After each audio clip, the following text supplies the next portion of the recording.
Winter is coming. No, John, it's not for another 6 months.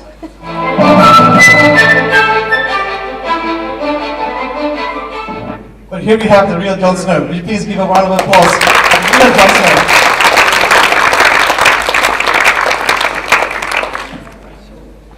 I'm sorry to be a disappointment. I'm sorry to be a disappointment. How are you today? Good. Winter's coming. Winter's coming. Well, welcome to Bangladesh, and welcome to Dhaka Lit Fest. I just wanted to ask you, start by asking you a question that you've already asked a lot. How did it all start for you? I mean, how did it all begin? Well, I had a very privileged upbringing. I was, well educated and all the rest of it, though I wasn't a very academic child. And then when I was 18, I went as a volunteer for something called Voluntary Service Overseas, which took me, I had never been out of England and I had never been on an aeroplane, which is hard to imagine nowadays, but it was possible in those days.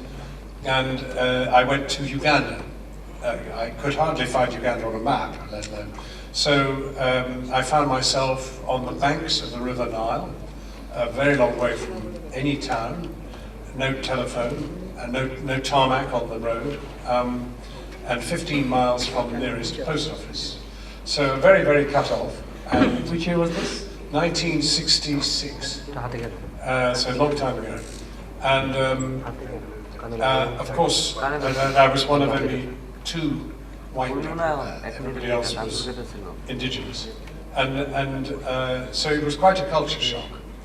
But it was something which completely transformed my view of the world. Looking north from the south, I had these kids that I was teaching. There were 70 in my class that I was responsible for, and I was only 18, and some of them were almost as old as I was, because their parents had had to earn money, etc., to get them to the school. And I realized that these kids were as bright as any I'd ever seen, but they had no resource. And looking north, I could remember the kind of wastage and the way things went.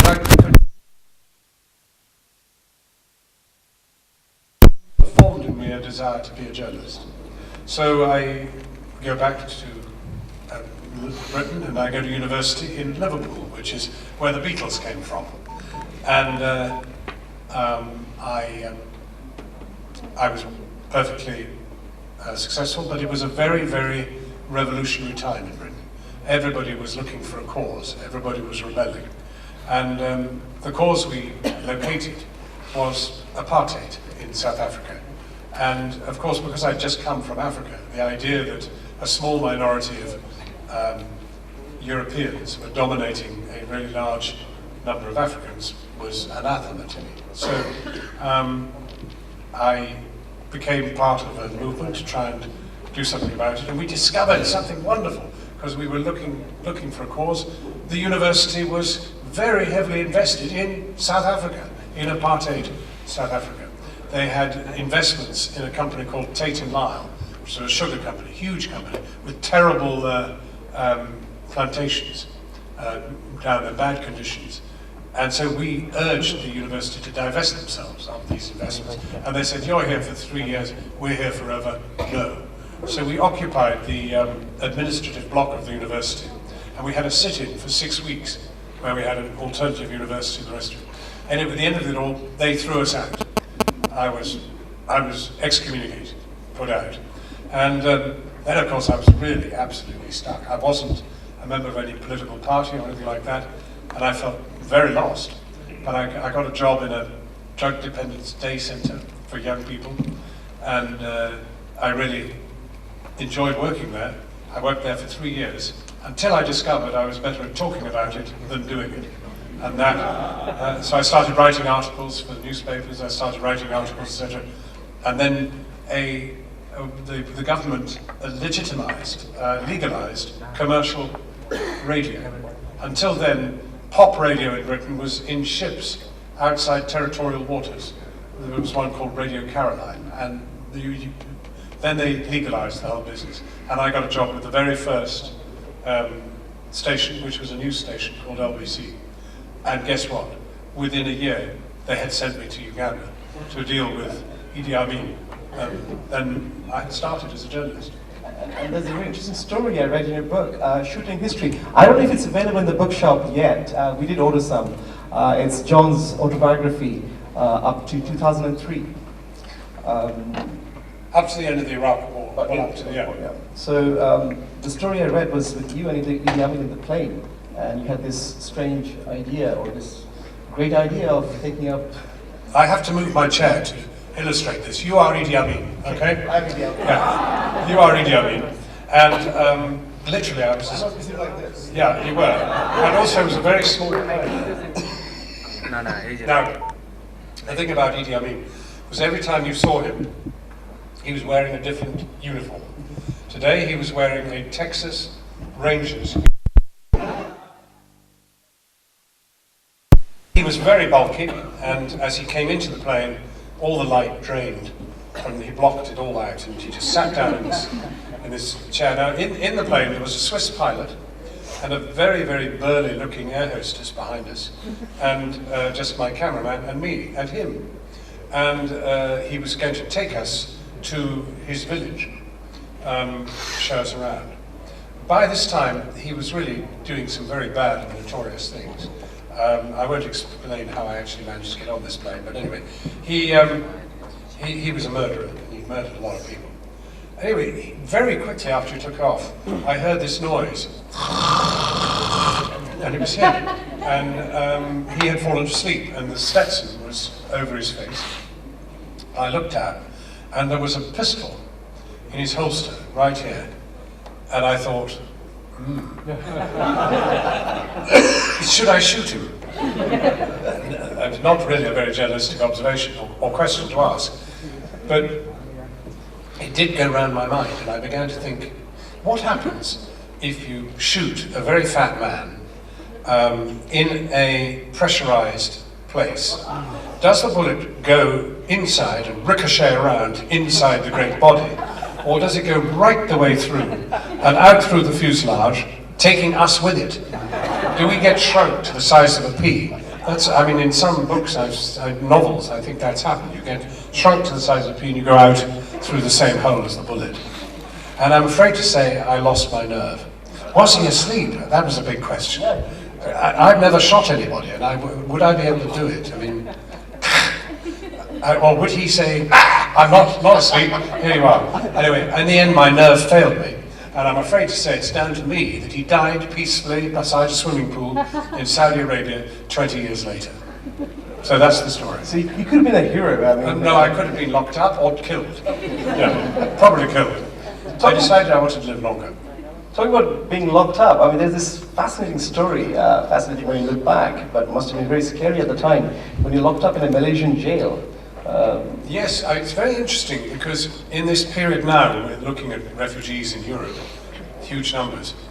In those days, in the 1970s, late 1970s, after the Vietnam War, there were huge numbers of boat people, of Vietnamese, mainly ethnic Chinese, leaving Vietnam and making their way to Malaysia, which actually has a very delicate balance between Muslim Malays and ethnic Chinese. And the Malays are always worried that the Chinese ethnics will overwhelm them, although the Malays are still in the majority. So anyway, these people would be on, just like now, I mean actually just the same sort of crafts, you know, boats built to take 10 people with 300 people on board, you know, that sort of thing. I mean, groaning with people. And the trouble was, it was very difficult to find out what was going on, because as soon as they made landfall, the UN would take them and put them into a camp, and you would never have any access. So there was no way of asking, is there some, well, are there smugglers? Are there people smugglers? Just the same questions we're asking now about the Mediterranean, where so many people have died in their effort to flee Syria. And so we decided the thing to do would be to go out, get on board one of these boats and interview the people and find out what they could tell us. We found a fisherman, we got onto his boat, and there was me and my Swedish cameraman and a very strange man from a newspaper called the Daily Mail. He was the literary editor. What was he doing there? Heaven only knows. As far as I know, there was no literary festival in Malaysia at the time, but there he was on the boat with us. But he didn't want to board. When we did see a boat with a lot of people on it, he didn't want to join us. He stayed on the fishing boat. A literary person? The literary person. So we get up to the boat, and we get on board, and then the fisherman goes, leaves us. We're on the boat. He panicked. He was afraid that the refugees would jump onto his boat and sink it. It was a reasonable thought, but he could have waited 100 yards off, that would have helped. But instead he disappeared and went back to Malaysia, and we were stuck then. Our fate was then completely that of the refugees on the boat. And of course they had no idea what they were doing, and they asked us what they should do.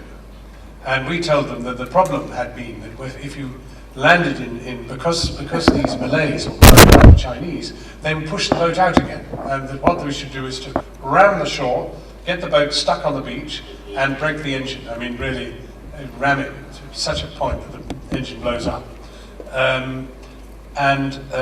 They failed to do this the first time round, and these guys pushed the boat out again.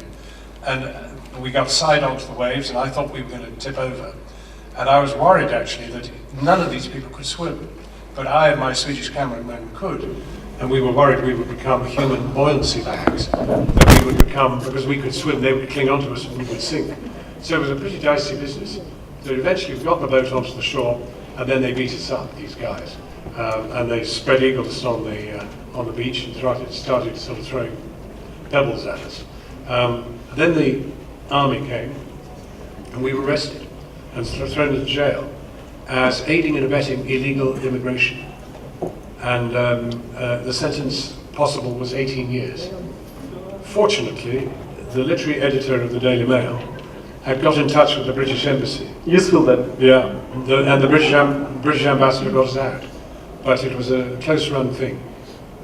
I mean, that's amazing. I mean, the story. I mean, that wasn't the only time we were sort of had a close shave to death. There were other stories. No, I mean, all journalists who work on international issues do. I don't want to over-egg it. Yeah. It's quite a lot of fun as well. Right. Yeah. I mean, but not that day. I mean, I guess you're almost used to it now. But was there a time when you were thinking, is this worth it? I mean, we had writers who thought, is it worth going to Dhaka for this festival? I think in all these things, you know, if in an English context, in that moment when things are a bit tough, you start thinking of log fires at home and playing the piano and kind of something mellow and, you know, maybe having a drink of sparkling water, nothing stronger. No, but you do think of home, and you think, was this such a good idea? But, you know, you survive. You survive. So I just want to go back to the time when you started reporting. It was with ITV then, yeah, when you first came on TV. And you became, I mean, now you're a household name in Britain, and anyone who's been in Britain or lived in Britain knows 7 p.m. is Jon Snow time. How does it feel? I mean, you're almost imposing yourself in people's living room. Do you ever feel like that? Well, I think it's a very odd business, isn't it? I mean, every night, and it's getting less now because you may appear in the living room online, or you may appear on a phone in a bus, or you may appear on a laptop in a train. I mean, you know, the ways in which people receive visual information is now very, very different. The big thing, I think, actually genuinely is, you know, you're there in the studio and you have to be yourself. There's no point pretending to be somebody else, pretending to be better looking than you are, or pretending to be brighter than you are. I'm not particularly bright, which is helpful sometimes, because you ask questions that everybody wants to ask, instead of asking very, very sophisticated and clever academic questions that leave the audience completely, you know, poleaxed. So I think the big thing actually is that when you are out there on your bicycle, I go to work on a bicycle, I go home on a bicycle, and I move around on a bicycle, or if I'm in a shop or whatever it is, if somebody comes up to you and says, "Are you in Game of Thrones?" or I watch your news and you tell a lot of lies, or whatever it is, you've got to be nice and decent and reasonable. If somebody asks for a selfie, you must always say yes. Because otherwise, suddenly you shatter a dream that in some way you're a nice person. I'm not a particularly nice person, but I try to be a nice person in public. Trying is good. I want to ask you about the other side of the job. I mean, it's quite rewarding that you are, you've traveled quite a lot and you've been at the hotspots at sort of almost at the right time, at the wrong time, and interviewed a lot of people. I mean, sort of eminent people and less savory characters too. Can you recall a moment where you thought you had an impression of someone, but when you met them, it was different? I don't know. I mean, obviously, you are very, very lucky as a journalist. Very soon after he came out of prison, I interviewed Nelson Mandela. He was far, far better than I imagined. Far, far better. I mean, I thought I would find a very embittered person who spent 27 years in jail. And we all know that, he wasn't. But what was so amazing about him was because he'd never been interviewed on television, and he'd been in prison all this time, and had no awareness of the way in which politicians deal with television. I mean, many politicians are actually media trained to behave in a certain way so they don't drop clangers. Nelson Mandela, when you asked him a question, he answered it. Very often you say to a politician, "What day of the week is it?" And they say, the blue on those curtains is one of the most interesting colours I've ever come across. I mean, that's a rather over-crude thing. But I mean, you say, could we discuss the economy? And they say, we're very concerned at the moment about the rise of ISIS. And you say, no, hang on a minute, the economy, no, well, the thing about Mandela was that he was just like that. You could speak to him as we're speaking now, and he would answer precisely as he felt. He knew no spin. No spin. And spin has been the destruction of politics. Terrible. Yeah. We want human beings to run us, not machines. Yeah. I mean, on that note, I just want to show you a clip which was broadcasted a couple of weeks ago with David Cameron, and this is he's the Prime Minister of Britain, for those who don't know. This is brilliant, absolutely brilliant. Now, you've been asked to intercede with the Saudis over the 17-year-old boy who was arrested when he was 14 and who faces execution and crucifixion. Have you? Well, we have raised this as a government, yes. No, the Foreign Secretary has raised this, our embassy has raised this, we raised this in the proper way. I'll look to see if there's an opportunity for me to raise it as well, but we oppose the death penalty anywhere and everywhere, and we make that clear in all our international contacts. Well, but that's curious, because we in November did a deal with the Saudis that we would back them joining the Human Rights Council of the United Nations, providing they backed us. Now, this sounds a bit squalid for one of the most human rights abusing regimes on earth. Well, Saudi Arabia is a member of the United Nations, but we completely disagree with them. Why did you want them inside the human rights? Well, we completely disagree with them about the punishment routines, about the death penalty, about those issues. Well, why did we do this deal then? I mean, they're not the right sort of people to be doing any sort of a deal on human rights. We totally oppose the record of that. Why did we do it? No, but why did we do it? I mean, we had done a horrid deal. It was very well exposed in the Financial Times. We have a relationship with Saudi Arabia, and if you want to know why, I'll tell you why. It's because we receive from them important intelligence and security information that keep us safe. I can come on your program. Let me just give you an example. Are we sure that they are not actually, some elements of them, within the clerics and elsewhere, the Wahhabi radicals, involved actually in fueling the very people we're trying to defeat in ISIS? I will answer that very directly, because I think you're asking a very important question. But the reason we have the relationship is David Cameron goes under waffles. I'll stop it there. I think any politician that tells you you're asking a very important question, he's in deep trouble. I mean, going to the Saudis, we were all shocked when Britain supported them to be. Well, actually, I don't know that we were all shocked, because I don't think we really knew. And I mean, it just after this clip came out. After the clip came out, I think people were a bit shocked. Yeah, but in fact, the Financial Times, I was grateful to have tipped me off that this had happened and had it in their pages. Well, we need oil. We need oil. We do need oil. You can't live in the modern world without oil, unfortunately, which brings us to climate change and all the rest of it. But I mean, yes,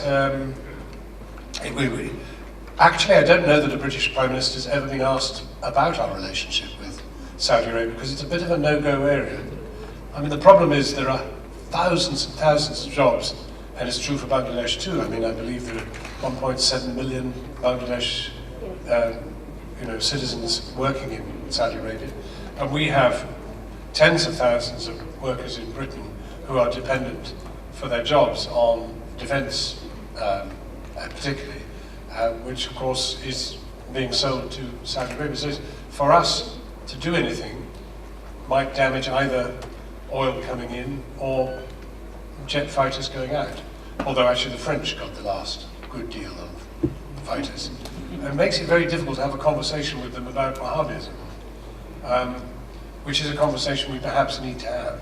Yeah, I mean, it's quite late to be having that, because from your book, or by reading elsewhere, it seems like the Saudis are very much involved in what is today the... Well, I don't think the Saudis as a national entity are involved. I think forces within Saudi Arabia are involved, and they tend to be radical religious forces. And we know very little about it, because it's very difficult for a dispassionate journalist to get in there. It would be difficult for me to get a visa, and I've tried to get a visa in the past. And in fact, very little reporting of what the relationship between the clerics and the royal family and the government, etc., really is. But I don't think we're wrong to question what role Wahhabism plays in the events in Paris, in the events in Syria, I mean, in ISIL and the rest of it. Even going back, I mean, 9/11, if you think about it, Bin Laden was really sort of angry with Saudi's relationship with the US. That could have been sort of one of his motives. Well, it always struck me that it's extraordinary that there were 17 of the 18 hijackers were Saudis, and yet actually we've never really heard anything about it ever since. I mean, who were they? I mean, how was it that all this happened? And why were there no repercussions? I mean, the repercussions was for Osama, he is dead, but the rest of it we know very little about. And those are the questions we hacks have to try and get to, and they are very difficult to reach. And one of the things I get asked a lot is, if we had toppled Saddam in 91, if Bush Sr. had done the job, would we have a 9/11? Well, of course, there was the Gulf War in 1991, which I think was A, sanctioned by the United Nations, B, occurred because one country had gone into another country and taken it over, i.e. Iraq had gone into Kuwait and taken it over. There was therefore justification in assisting Kuwait in remaining a country, and that seems to me to be justified in international law. The problem, I mean, what happened was that George Bush Sr., who actually was a better president than many people have referred to as, he's had a problem with being the father of George Bush Jr., which we all have problems of one sort or another, but he had a problem of having fathered George Bush Jr. However, he was a good president and had, in fact, said no, it would not be a good idea to go all the way to Baghdad, topple Saddam. And of course, at the time, loads of people were saying, no, go in, take Baghdad. What would you do then? And so he stopped at that point. And it wasn't then until 2003 that George Bush Jr. started going around saying that actually Saddam was behind 9/11. The Iraqis had absolutely nothing to do with the assault on the Twin Towers and the Pentagon. Absolutely nothing whatever. We know that as an absolute fact. Anyway, a plot was hatched to finish the unfinished business of Daddy Bush, and that's really where it all began. And sadly, Britain's Tony Blair went along with him, and the rest is history. And getting darker by the day. I mean, every day there is I mean, you know, at the end of the day, you've got to think about what Iraq was. Iraq was a very, very complex society. It was a state put together by the British in 1936. Borders were drawn in the desert and elsewhere. And they developed, very interestingly, a tender latticework of Sunni and Shia peoples, intermarried, intercommunal villages of mixed. It was a rare business, although I know that in Bangladesh the sheer majority enjoy a very equal and easy life here. But given the tensions between Saudi Arabia and Iran and the Sunnis and Shias, to have an Iraq that had this very successful social mixing and then drop a bomb on it is a very dicey thing to do. And I think from the devastation, 4 million people leave the country altogether, millions of others are displaced, over 150,000 people are killed. You know, that's a vacuum into which all sorts of horror can pour, and it did. And the worst thing of all was that the British and the Americans left behind a Shia government which ruled ruthlessly in the interest of Shias against the interests of the majority Sunnis. And that's really why I think we have things as bad as we have now. And each day I think it gets worse. I mean, one could argue that, I mean, not denying the fact that the British and Americans have left things worse, but Saddam was persecuting Kurds and Shias before. Yeah, it's true. Something should have been done about that. Well, something was done. A no-fly zone was set up, which was very successful. It lasted 11 years, during which Saddam couldn't even take a helicopter off the ground. Anything that ever moved off the ground was shot down. And in fact, very little was ever shot down because it worked. There was a no-fly zone which worked. It was policed by British and American pilots and was extremely successful. He was completely compressed within his own country. Now, the question is, do you have an obligation to go into somebody's country and remove their leader?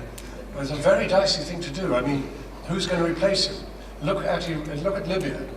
I mean, however much you liked or disliked Gaddafi, there was a stable country, and undermining and removing Gaddafi was not a clever idea. The place is in total shambles now. There's no unity, there are factions and terrible bloodletting.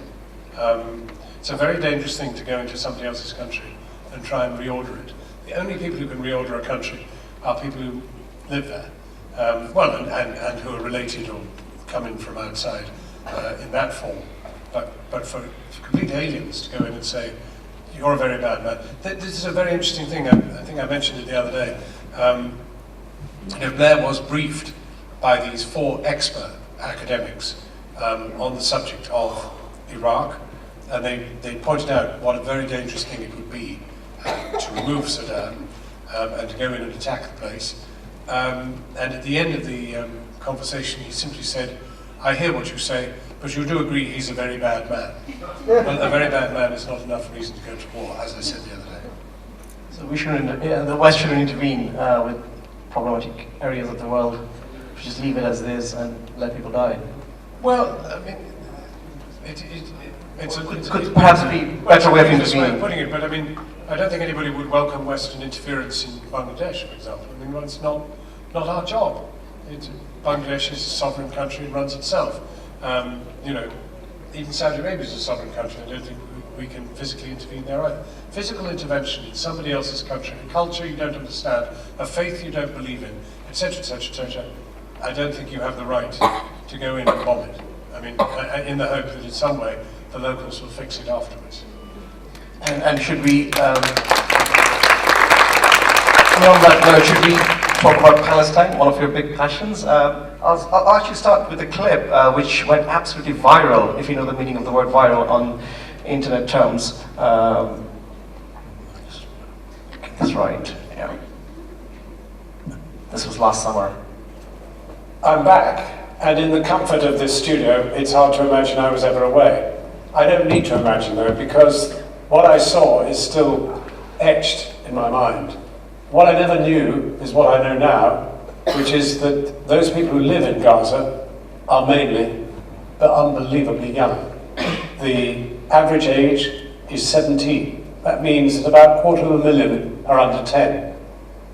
And you know, if you know any 10-year-olds, 7-year-olds, 5-year-olds, 4-year-olds, the idea in the looseness of a war zone that you can control your children, that they won't be somewhere where they can be hit, it is beyond any kind of imagination. You can't hope to control that.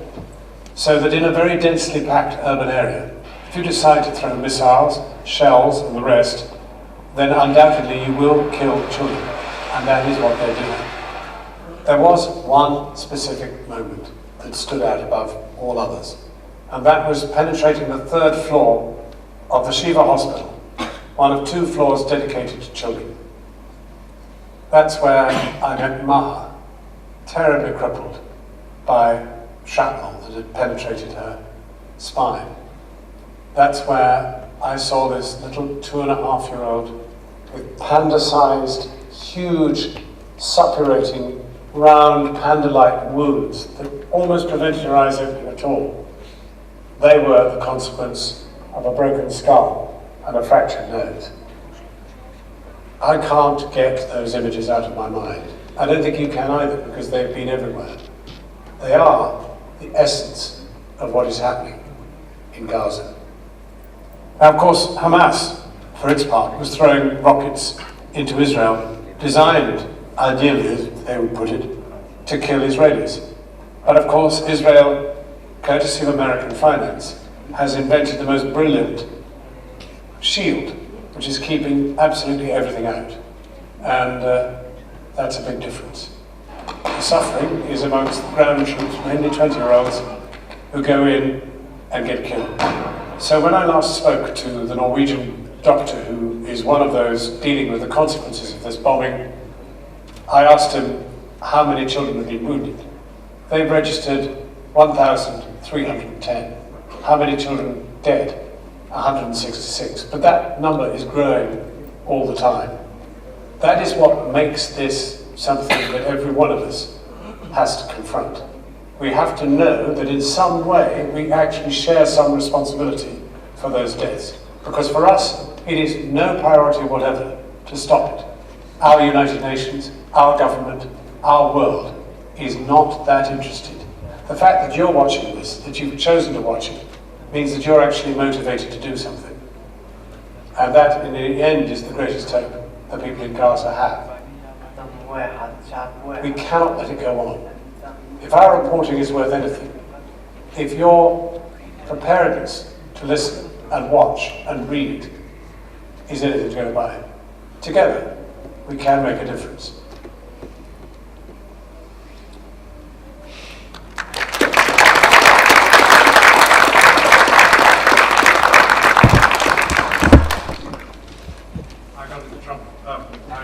I got into trouble for that. Yes, I remember. But you get into trouble because if I'd left out the together we could make a difference, it would have been all right. But they decided that that was campaigning and not reporting. Though actually I think together we could make a difference. That would be a factual statement, but it wasn't thought to be so. I mean, you are one of the few people who is very optimistic about Gaza. Well, I'm optimistic about Palestine because I think the present situation is absolutely unsustainable. And there will be change. God knows how it will come about, but there needs to be change. I'm not sure that even Israel itself is sustainable as time goes on, because increasingly it is becoming, whether it wants to or not, is becoming an apartheid state, and we know that an apartheid state has fundamentally no future. South Africa taught us that.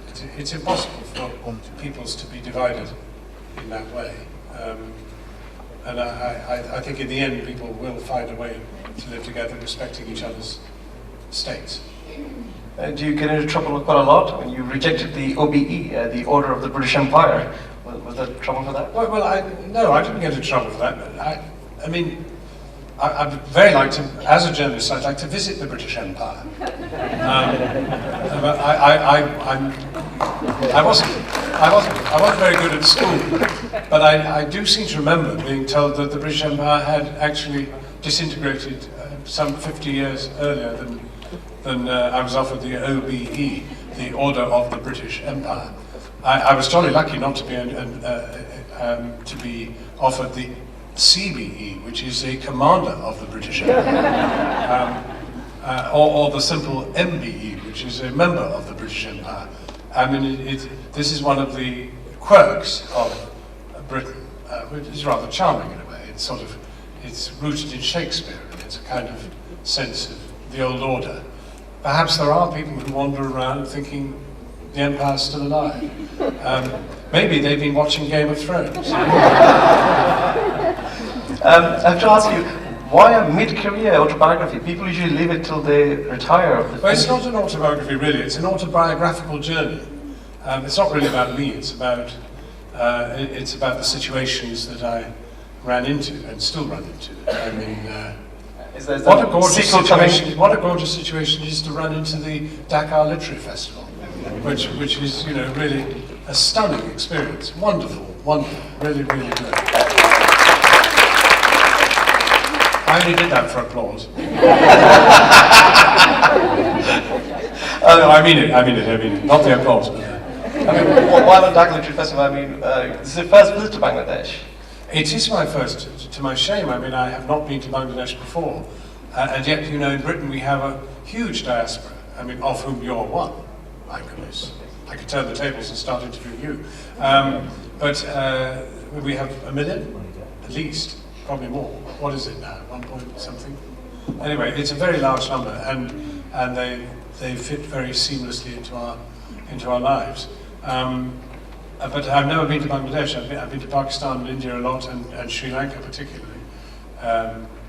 Sri Lanka was a tremendous challenge. At that time, David Cameron and I worked together because we could not get to Jaffna during this aftermath of the Civil War. And he refused to go to the Commonwealth Conference that year in Sri Lanka unless he was allowed to visit Jaffna, which was off limits to all outsiders. And so they let him go, and we were allowed to be on his plane, and he said he wouldn't go without us, which was good. So I feel a bit of a cheat, really, letting him down by asking him tricky questions about Cyber. But all's fair in love and war. We will open the floor for questions, but before that, what do you think is the future of journalism? I mean, we have Twitter now, we have Facebook, there's social media. Every journalist I know has a Twitter account. I'm absolutely convinced we are entering the golden age of journalism. This is an amazing moment to be a journalist, because in the old days you had, well, heavens, I mean, you know, when I was reporting from Uganda, we were on film, and it would take 4 days to get the film back, and you'd have to send it on a plane, you'd have to ask the captain to carry it, or one of the passengers. These days, if you ask the captain or a passenger to carry a bag with something round and tin inside, then you'd be thought to be carrying a bomb. So it would be quite impossible. But it's amazing that 4 days after you'd made your story and got it all ready to go, it would arrive on the television screens and would be regarded as news. Now, I mean, it just happens like that. And you know, we could even now go into our iPhones and watch the aftermath live of what's going on in Mali. So think in terms of being able to transmit information and receive information, there's never been anything like it. And of course, it will have its own effect on, I mean, it's both good and bad. And it's clear that ISIS in part is the power it is because it has mastered the social network and the propensity for shipping video out onto Facebook and the rest of it. So that obviously is the dark side of it. But the light side of it is our capacity too, to feed humanity with information. And it can be abused, and it can also be made very good of. And I mean, for example, that you mentioned that Gaza thing going viral. I mean, if it had simply gone out on our channel, maybe 1 million people would have seen it. But actually, in the event, tens of millions of people saw it. Absolutely amazing. I go to obscure places like Argentina, and they've seen it. I mean, and that's amazing. Absolutely amazing. Thank you, John. I'll open the floor for questions now. So could we have lights for on the audience? Thank you. I can't, there's a lot of people for so early in the I'll morning. start with so do you have a microphone? Just there.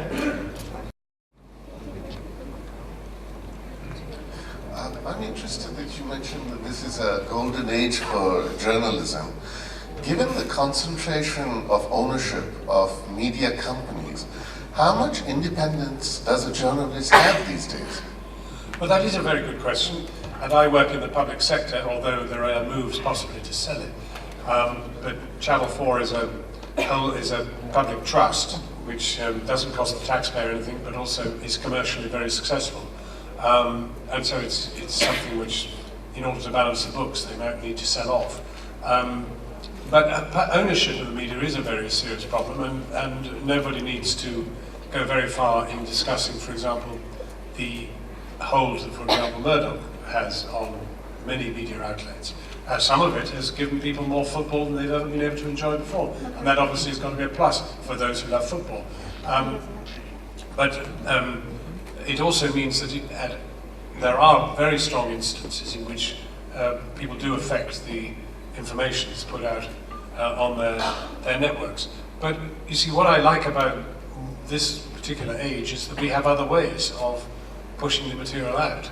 I mean, you might work for a TV station, but you can also send blogs, and there are much more freelance activity than there's ever been.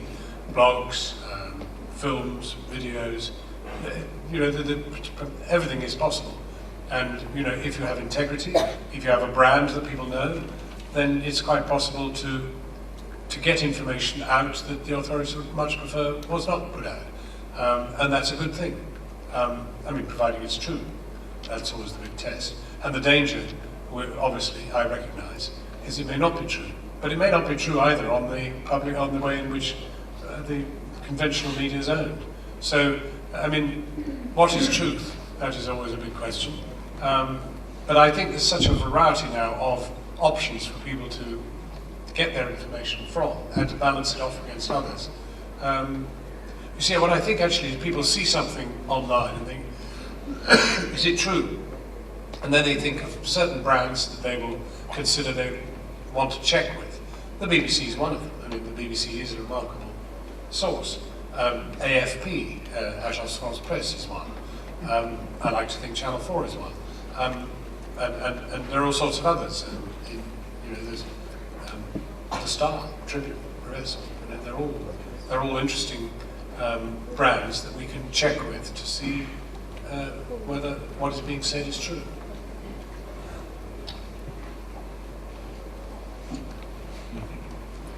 Hello.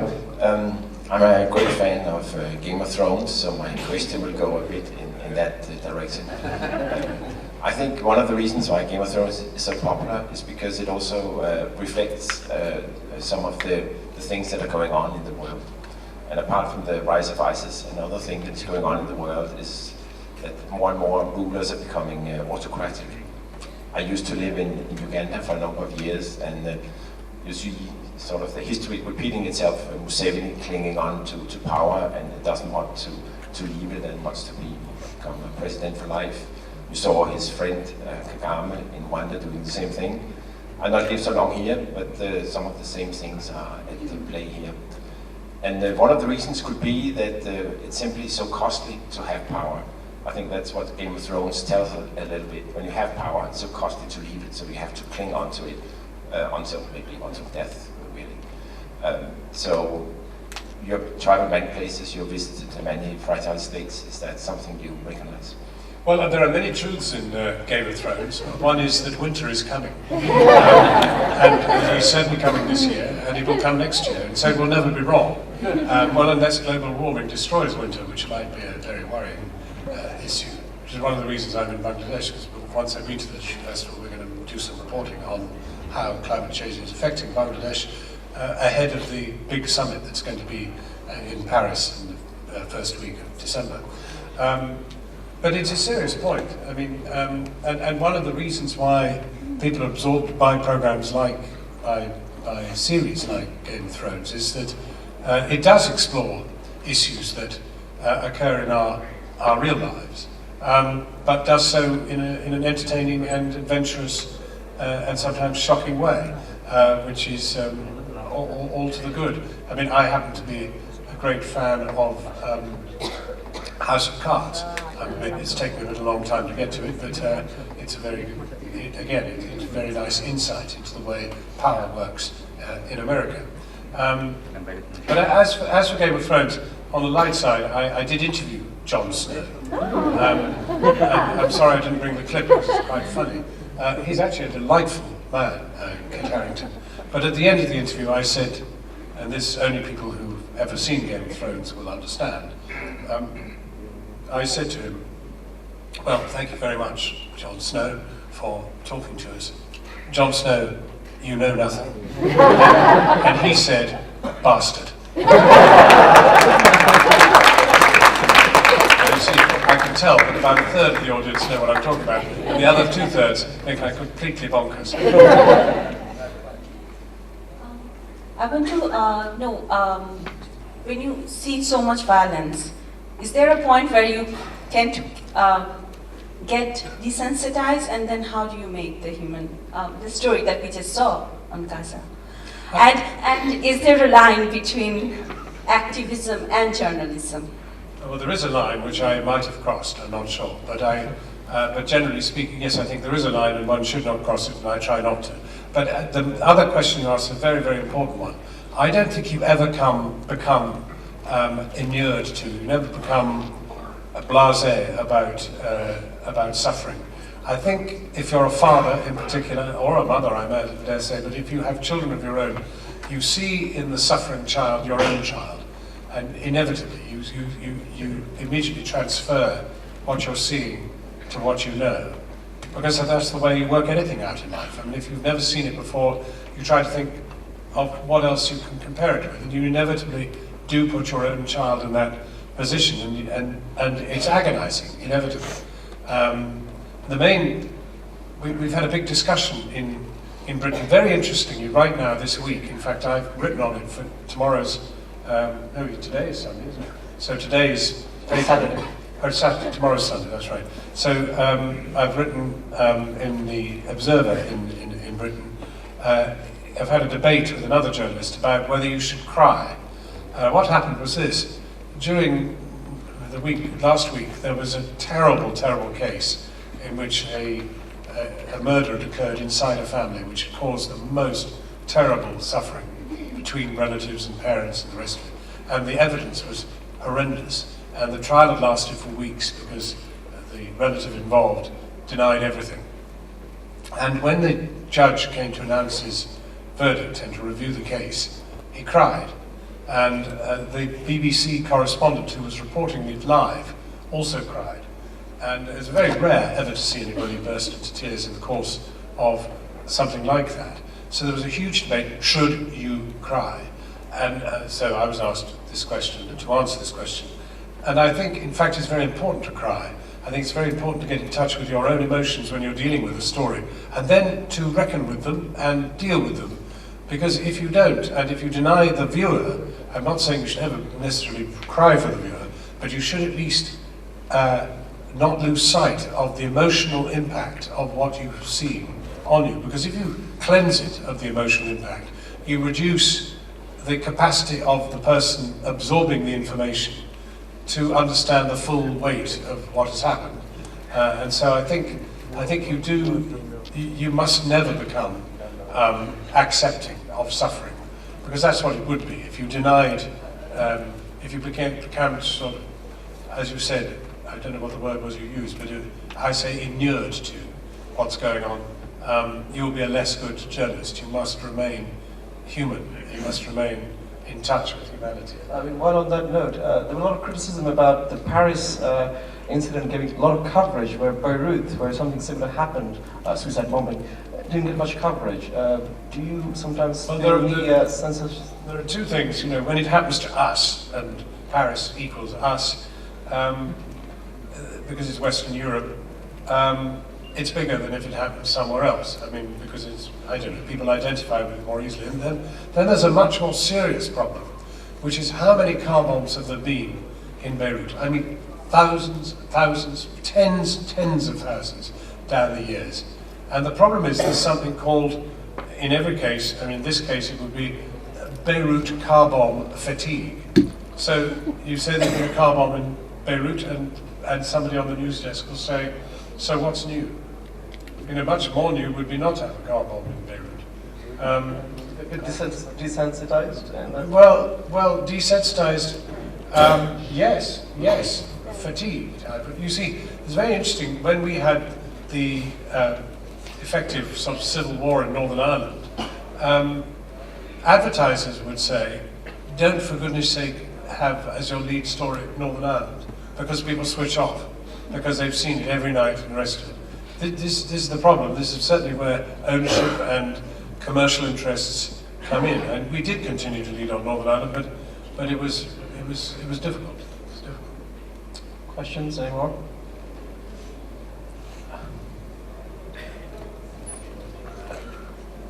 Sure. Our presenter asked you the question, really a bit of a challenging question. At what point should we just do nothing? And you know, I've struggled with this myself. I remember the US ambassador to Somalia many years ago, before Black Hawk Down and so on, saying we have no reason to be involved in Somalia. The best that's going to happen is 500,000 people live one more year, and so, which was just a shocking thing. And every time something happens, the question is there anything that we can or should do?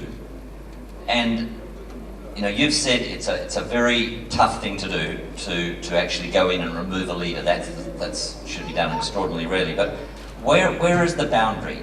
At what point should we not stand by and allow horrible things to happen? Well, I mean, I think that first of all, there is an international law. There is international law, and it's rooted in the United Nations. And if, as in the case of Kuwait, in that when Saddam took Kuwait, the United Nations passes an agreement, an acceptance that this should result in Saddam being driven out of Kuwait, then that seems to me to be the right way to do it. And the other thing is where possibly it is decided that there is not a legal justification, but the people are suffering, then we should do everything we possibly can to respond to the humanitarian need, and that must be done through UN agencies, NGOs. I mean, even in Yemen, where it's very, very, very difficult to get in, MSF and a few other NGOs are trying to bring relief, but there's no way the West or anybody else is going to intervene to help the Yemenis in the face of what's currently happening. And that's for all sorts of complicated reasons, partly because they fear Iran will become involved, or more involved than it is, and they don't want, I mean, for some reason, there is no interest in trying to prevent the Saudis continuing to bomb Yemen. I mean, Yemen is the most unreported story currently running, in which there's terrible suffering, and I guess the UN is not there either. And it's, you know, because it's not reported, nobody's really very concerned, and that's a problem. We can't get in, nobody knows, so nothing is done. And that really speaks to the power of the need for journalism, for us to expose, reveal, etc. And a few people have managed to get into Yemen and exposed, but not enough. And as a result, not many of us lie awake at night wondering what to do about Yemen. One last question, straight in the middle.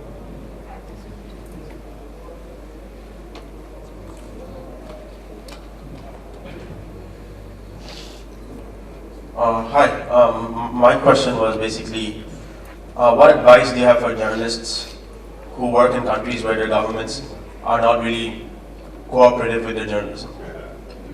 Stick at it. I mean, you know, you may have a few days in jail. No, I think it's a very, it's so easy for somebody who lives in a relatively free environment to say that, but it takes courage and subtlety. I think the thing is to be subtle. I mean, I think if you're under pressure, then I think there are ways of saying things which it's very difficult for the authorities in a given situation to counter.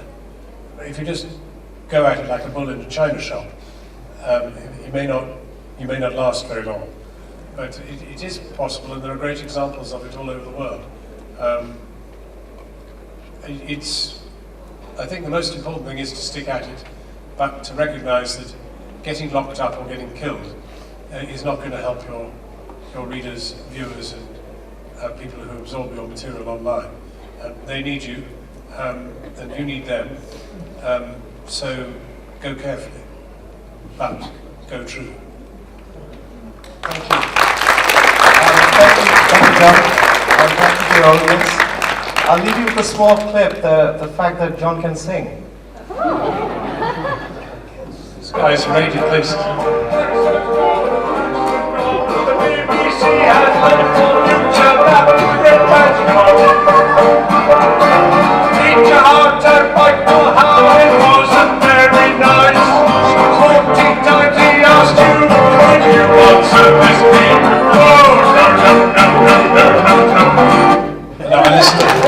I must explain. In Britain, we have two big current affairs programs. One is mine, and one is a guy called Paxman. And he retired, and I went to interview him about his retirement. Just really quite a jokey sort of thing. And when I arrived at the BBC to get my pass, there was a jazz band playing in the forecourt. And the guy in the jazz band said, "Do you want to jam with us?" And I said, well, I don't mind, yeah, but what are we going to do? And they said, well, we don't know, what do you want to do? And I said, well, the track you've just been playing is in my head, so I'll try and sing about Paxman. So that was called freestyling. So I'm not really a journalist, I'm a freestyle singer.